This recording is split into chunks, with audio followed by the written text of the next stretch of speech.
Hey everyone, welcome back. So today is a continuation on my goal setting for 2022.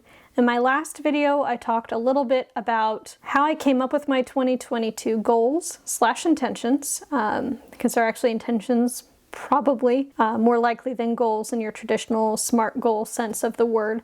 If you didn't get a chance to watch that, I will go ahead and link it up in the cards up above so that you can go watch that after this video is done if you're interested to see how we got here. But today I wanted to quickly take you through how I'm tracking my goals, where they're showing up in my goal planner, which is my Hobonichi Cousin.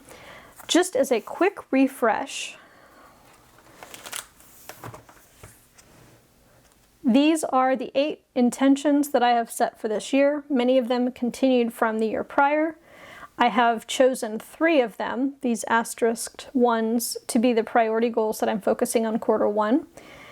And I do limit myself to a total of 5 for any given quarter, just because there's always other things going on in life, and I know that I need to leave enough room for those other things to happen without getting frustrated because I'm not working on all my goals. I am actually limiting myself to 3 because we are launching a new company. We're splitting off a division of our company and making it into its own corporation. So I realize that's probably going to take extra time. It's not on here. I am working on it with other people, but it is a thing that's going on in my life. So to acknowledge that that will be 1 or 2 spots, I'm limiting myself to 3. So that being said, let me show you where these are showing up and being tracked. So this is my Hobonichi Cousin. I did a walkthrough of kind of how this is set up. I think I didn't.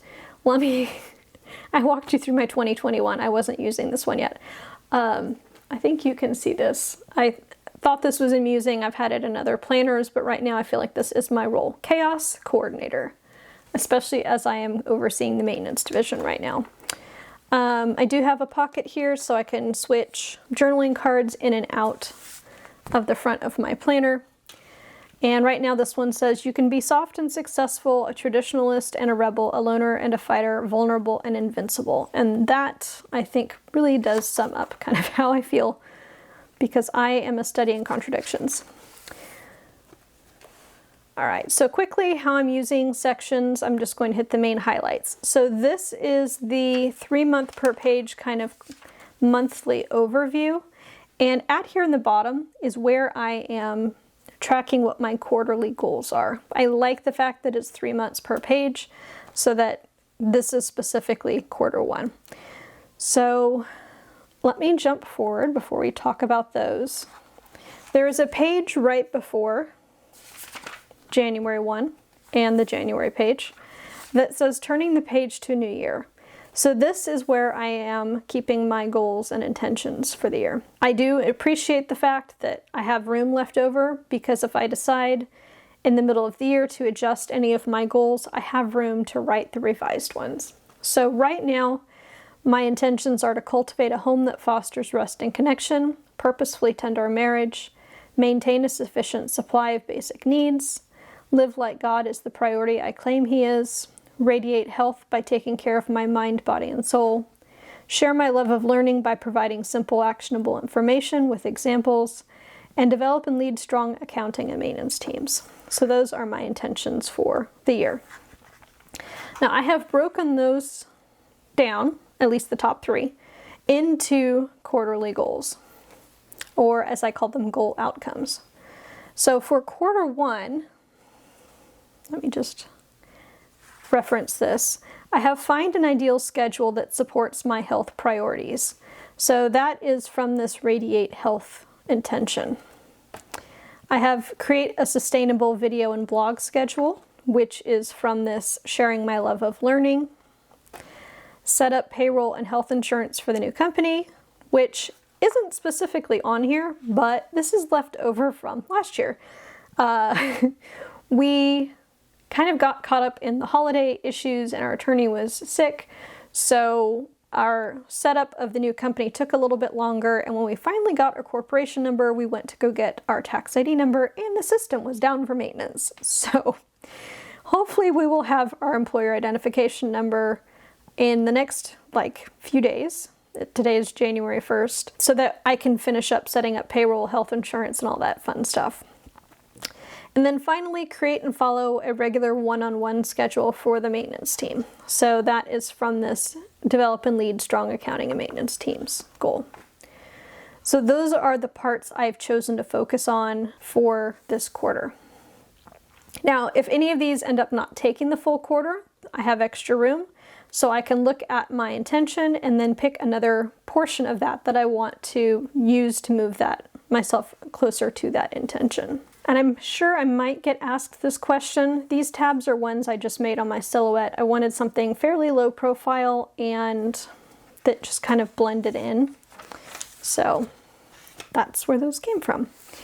For the month, this is where I'm keeping my monthly portion of these quarterly goals. So I do try and limit myself to 5. I had quarterly, I have 4 here. I do have 5 goals. And I do have multiple things per quarterly goal.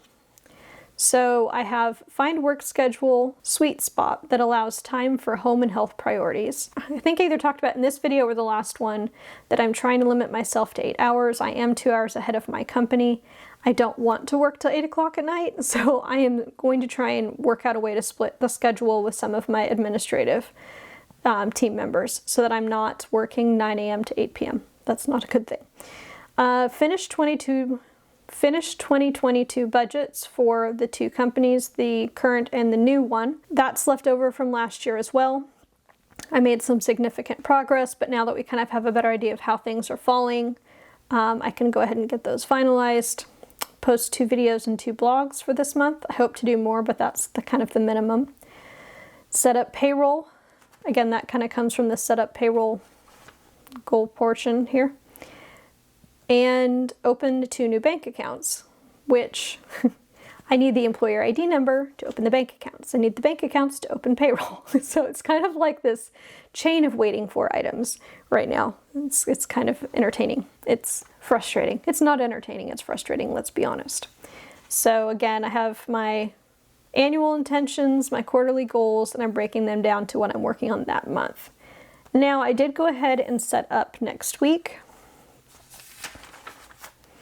So this is what next week is starting to look like. So I have finding the work schedule sweet spot, which I'm going to try working 9:30 to 5:30. That kind of puts me a half hour in after my first tech, and then I work 8 hours and then I'm done. So I'm going to try that for this week. Things will kind of shift around a little bit, so that may or may not work out. If it looks like it's working, I'll try a second week. If I'm like, nope, this is horrible, I'll stop and try something different next week. This week I'm also going to make a meal plan, breakfast, lunch, and dinner for 5 days. This supports that health intention. And in my last video, I talked about that was kind of one of the ways that I wanted to push my goal forward. And sometimes I'll skip levels, I think is what I'm trying to say. It doesn't necessarily have to be specifically annual, quarterly, monthly, weekly. It can be, annual to weekly. As long as I'm doing things that kind of push that goal forward, I put it at the appropriate level of how long I think it'll take. Make workout/movement list and tag it with time and energy. That should take me a day or 2. Hold one-on-one meetings that I've scheduled, so you can see I already have 2, and then I need to schedule with a 3rd person. True up test budget with the actual template. We had something that we were using kind of as an experiment without destroying the budget I'd already started. So I just need to kind of bring stuff over as appropriate so I can get that finalized. So from there, down here at the bottom, and this was something I don't think I was doing the last time I showed my cousin. I think I got this from Plan to Create. There's a few other people that do this as well, where they basically use kind of this bottom section where everybody's asleep for, well, not everybody, this bottom section where people tend to be sleeping as a spot to kind of break up and categorize different types of to-dos. The David Allen getting things done idea of a context.